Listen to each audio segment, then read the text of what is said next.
If you live in the city of Riverside and are thinking of doing an ADU, accessory dwelling unit, I got some great news for you. So one of the common complaints that people gave to the city, and the city listened, was, I want to do an ADU. I want to build something for my grandpa to live in, my son who's coming home from college, whatever it may be, but I don't know where to start. So what do I do? And if you know anything about going through the permit process through cities of Riverside, it could be very complicated, very expensive. You got to go from architectural to plans to permits to building. There's a lot involved. So City of Riverside did something that I thought that is great, phenomenal. What they did was they pre-approved 4 different types of ADUs from 800 square feet up to 1,200 square feet. So now, if you're thinking of building an ADU in the city of Riverside, you no longer have to hire an architect. They already have the prints. You no longer have to go through planning and all of that. They've already got pre-approved plans for you. Now, there's some caveats. You can't be in a historical district because then you have to go through an additional process.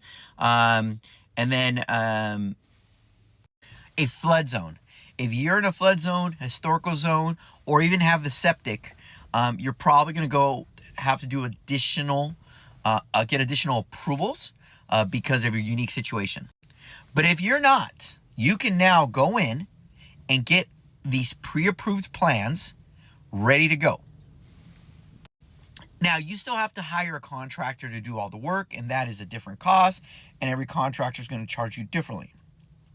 But what this process does is it allows to get the beginning part, which sometimes is the most difficult part, out of the way. And because they've already done that, they're also saving you thousands of dollars because they already have them ready to go.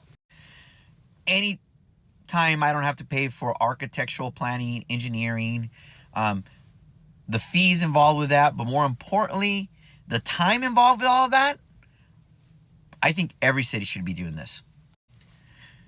So behind me is a QRC code that you could scan to go through that whole process. They have 4 of the different models for you to look at, so you know what you're kind of getting into size-wise and all of that kind of stuff. If you want more information, go ahead and contact the city directly. But I think this is great news, and I think other cities should follow. We're always looking for ways to make building less expensive.